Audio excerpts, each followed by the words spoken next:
Аптаптуу жайдын ысыгында конуктоп айылдоо мүмкүн эмес, себеби жумуш аябай көп экен айыл жеринде. Ал эми бүгүн күн бүркөк болгондугуна байланыштуу биз бүгүн айылдап жөнөдүк, барчу жерлерибизге барып алайлы деп. Мына азыр папамдын иниси Алтынбек Меңдибекович Досматовдун үйүнө конокко келдик. Мынакей азыр конок залында олтурабыз. Бул жерде атинем олтурат.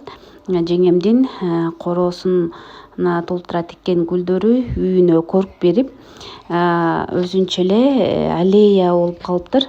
Жеңе колуңузга береке, гүлдөрүңүз дагы аябай сонун экен. Көздүн жоосун алып, аябай коо сонун гүлдөр. Кудайым колуңузга дарт бербесин. Кандай сонун короодон эшиктен келгенде эле короодо гүл тосуп алганы.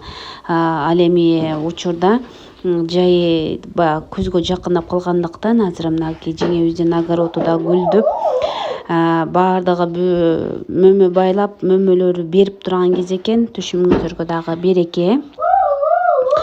Ал эми биз азыр байкебиздин иши тууралуу сизге айтып берем. Мына ушул байкебиз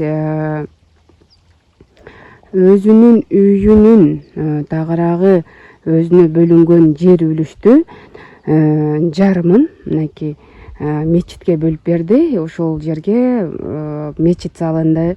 Мечиттен тышкары бул жерге балдар билим алуучу мекен чакан мекеме салынды. Бул жерден келип балдар же каникулда же бош убактыларына келип окуса болот.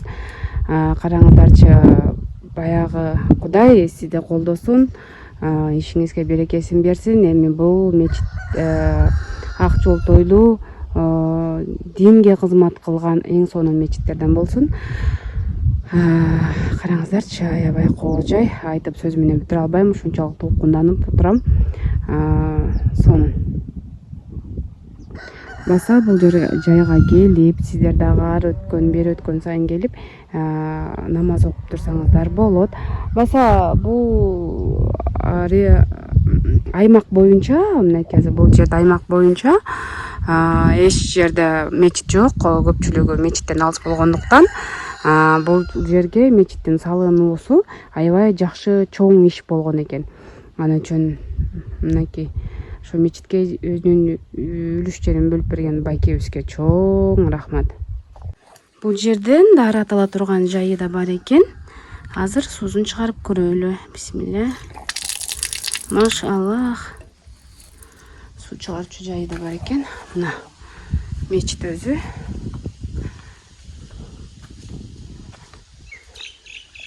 Талас облусунун Кара Бура районунун Кара Суу айылындагы кайсы үйгө барба, көпчүлүк үйдө быйыл бактарда түшүм жок. Алма бактар бүр албаптыр. Жаз алдында үшүк жүрүп кетти дейт.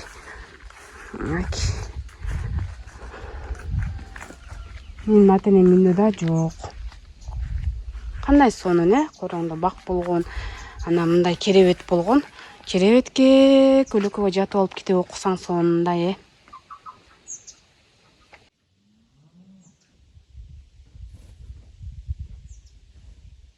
Таластыктардын ушул жери жагат. Таластыктардын кимисинин үйүнө барба, баарынын үйүндө мындай отун шып бою жыйылып турат дагы. Анан жыгачтардын мынтип жарылып, отко жагат тургандай абалда даярдалып турат. Кайсыл үйгө барба, баардыгында ушундай көрүнүштү көрүүгө болот.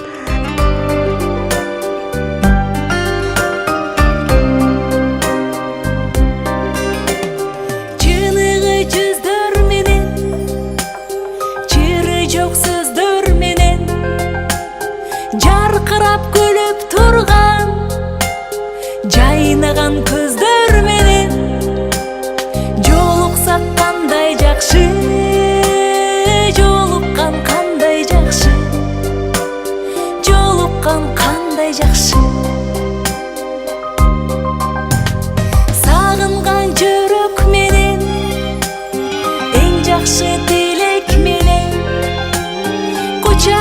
бекем кызы кубаттуу билек менен көрүшкөн кандай жакшы жолуккан кандай жакшы жолуксак кандай жакшы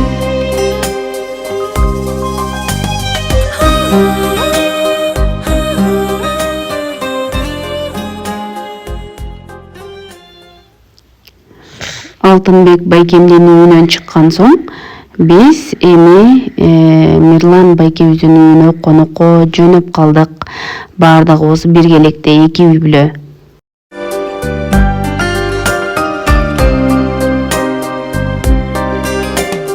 Чыныгы жүздөр менен чыры жок сөздөр менен жаркырап күлүп турган жайнаган көздөр менен жолуксак кандай жакшы жолуккан кандай жакшы жолуккан кандай жакшы сагынган жүрөк менен эң жакшы тилек менен кучактап бекем кызы кубаттуу билек менен көрүшкөн кандай жакшы жолуккан кандай жакшы жолуксак кандай жакшы